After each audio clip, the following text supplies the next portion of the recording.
तो सभी का स्वागत है आपके अपने चैनल स्वरण एकेडमी क्लासेस पर। यहाँ हम बात करेंगे केंद्रीय विद्यालय एडमिशन फॉर्म 2024 और 25 को लेकर, क्योंकि इसमें क्लास 1 में एडमिशन ऑनलाइन होता है और बाकी क्लासेस में ऑफलाइन होता है।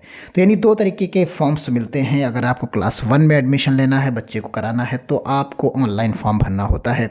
और क्लास 2 और या उससे आगे के क्लासेस में जो होता है वो उस पर्टिकुलर कॉलेज यानी उस पर्टिकुलर इंस्टीट्यूट पर निर्भर करता है कि वहाँ पर कितनी वैकेंट सीट्स हैं। यानी क्लास 1 में पढ़ने के बाद कितने लोगों ने सीट्स को छोड़ दिया, या उस क्लास में पढ़ने के बाद अगले क्लास के लिए कितनी सीटें वैकेंट हैं, उस पर उस पर्टिकुलर इंस्टीट्यूट में जाकर ही आपको पता लगता है कि किसमें कितनी कितनी जो है सीट्स वैकेंट हैं। तो हम यहाँ पर बात करेंगे क्लास 1 को लेकर, क्योंकि जिन लोगों को क्लास 1 में एडमिशन कराना है उनके लिए क्या क्या डिटेल्स चाहिए, जिसमें सबसे इम्पॉर्टेंट बात जो होती है वो आपको सामने दिख रहा होगा स्क्रीन पर कि क्लास 1 के लिए क्या एज लिमिट है।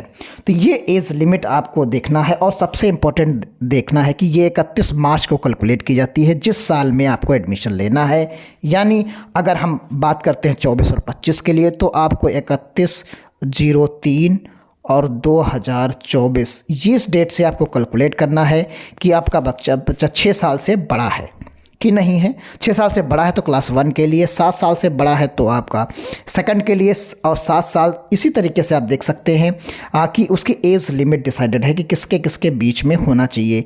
यानी ये 6 से 8 साल के बीच में होना चाहिए, सेकंड में 7 से 9 के, और थर्ड में भी 7 से 9 के, और 4 में 8 से 10 साल।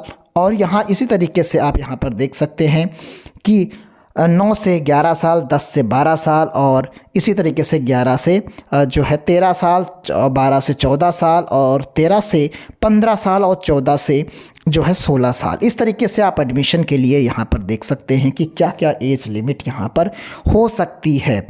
तो यानी इस तरीके से इतनी मिनिमम और मैक्सिमम एज लिमिट है, तो आप क्लास 1 में बात जो है एडमिशन ले सकते हैं, अपना करा सकते हैं बच्चे का। यानी कक्षा 1 में एडमिशन लेने के लिए आपका मिनिमम 6 साल का जो है बच्चा होना जाना चाहिए और 8 साल से बड़ा नहीं होना चाहिए, और वो भी 31 मार्च 2024 की डेट तक की बात यहाँ पर की जा रही है। तो अब आगे की बात करते हैं। जब बच्चे का आप एडमिशन करा देंगे तो आपको कितनी फ़ीस देनी होती है उसके बारे में हम यहाँ पर बात कर लेते हैं सबसे, क्योंकि किसमें आपको कितनी जो है फ़ीस हर मंथली देनी होगी। तो यहाँ पर आप देख सकते हैं एडमिशन फ़ीस जो आपको देनी होती है। जब आपका नाम जो है लकी ड्रॉ में आ जाएगा तब आपको 25 रुपये एडमिशन फ़ीस देनी होती है। री एडमिशन अगर आपका हो रहा है तो आपको 100 रुपये देना होगा। इसी तरीके से ट्यूशन फ़ीस जो है यहाँ पर दी गई है। कक्षा 9 से लेके बॉयज़ जो यहाँ पर दिया गया है, कक्षा 9 से और 10 के बॉयज़ को 200 रुपये, और कक्षा 11-12 कॉमर्स के लिए 300, और कक्षा जो है यहाँ पर आप देख सकते हैं। और यहाँ पर आप देखेंगे ये तो अलग अलग ट्यूशन फ़ीस के बारे में बात की जा रही है।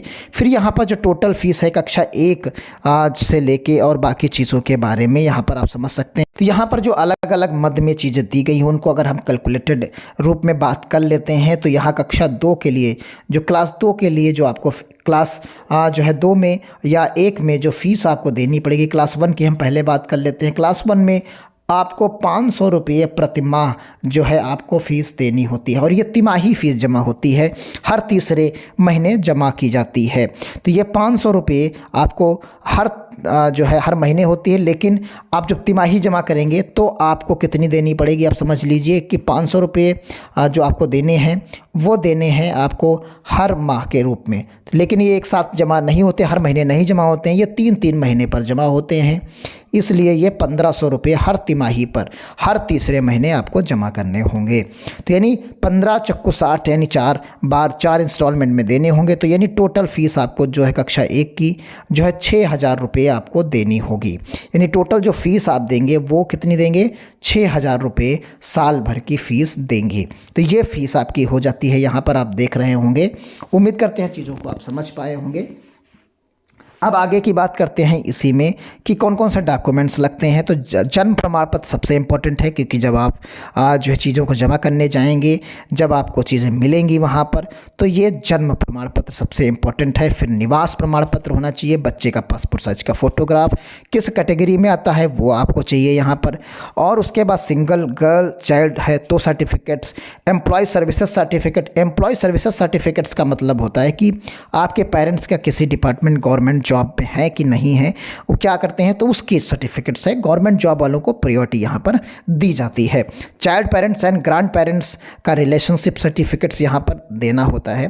तो ये दस्तावेज इंपॉर्टेंट दस्तावेज। और नियम की बात कर लेते हैं, तो सबसे पहले केंद्र सरकार के कर्मचारियों और एक्स सर्विसमैन के बच्चों को मौका दिया जाता है। इसमें जो मौका मिलता है वो सबसे पहले जो गवर्नमेंट सेंट्रल गवर्नमेंट के कर्मचारी हैं उनको, फिर केंद्र सरकार के कर्मियों और एक्स सर्विसमैन के बच्चों को सबसे पहले एडमिशन लेने का मौका मिलता है।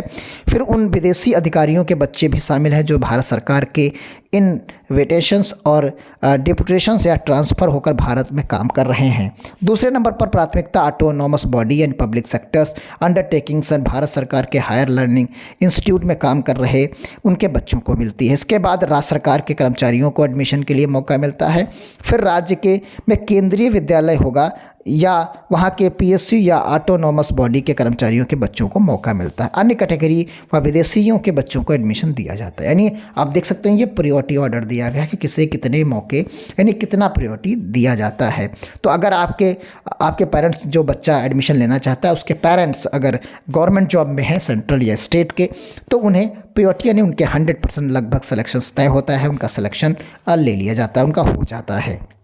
अगर 2023-24 की बात करते हैं तो यहाँ पर जो शेड्यूल आया था प्रवेश के लिए, ऑनलाइन फॉर्म आया था, वो जो है एडवर्टाइजमेंट आया था 25 मार्च, यानी आप यहाँ पर पंजीकरण 27 मार्च से कर पाए थे। लेकिन ये पिछली बार कुछ डिले हुआ था किन्हीं कारणों के वजह से, लेकिन इस बार ऐसा नहीं है। इस बार फरवरी में ही चांसेस होंगे इस फॉर्म को आने के लिए, यानी फरवरी 2024 में आपको ये फॉर्म लगभग मिल जाएगा, जिसके बाद ये प्रोसीड हो पाएगा आगे, क्योंकि इसमें समय लगता है। लकी ड्रॉ निकलते हैं, 2 से 3 राउंड तक लकी ड्रॉ होता है। फर्स्ट राउंड, फिर उसके बाद सेकंड राउंड और फिर थर्ड राउंड, 3 राउंड्स में ये लकी ड्रॉ निकाला जाता है। तो देखिए ज़्यादा बड़े अंतराल पर नहीं निकाला जाता है, तुरंत ये होता है। तो इसलिए आप अगर चाहते हो तो जो डॉक्यूमेंट्स हमने बताए वो आप रेडी रखिए, और उसके साथ साथ जो है आप फरवरी तक वेट करिए। फरवरी में ये आपको ऑनलाइन फॉर्म मिल जाएगा, जो कि kvsadmission.nic.in पर आपको जो है उपलब्ध रहेगा। उसकी वेबसाइट और बाकायदा हम आपको बताएंगे जैसे ही फॉर्म आएगा। इसके लिए करना क्या है, आपको चैनल को सब्सक्राइब कर लेना है, जिससे आपको जब भी हम वीडियो अपलोड करें KVS से रिलेटेड, तो आप आसानी से उस का लिंक पा सकें और फॉर्म को फिलअप कर सकें। तो इसी तरीके की इन्फॉर्मेटिव वीडियोस अगर आपको चाहिए किसी एडमिशन या किसी फॉर्म को लेकर, तो आप चैनल को सब्सक्राइब कर सकते हैं, लाइक करिए, अपने दोस्तों को भी शेयर करिए, और सटीक अगर कोई इन्फॉर्मेशन छूट रही है तो कमेंट बॉक्स में ज़रूर बताइए, उसके कमेंट बॉक्स में आपको रिप्लाई दिया जाएगा। धन्यवाद। जय हिंद, जय भारत।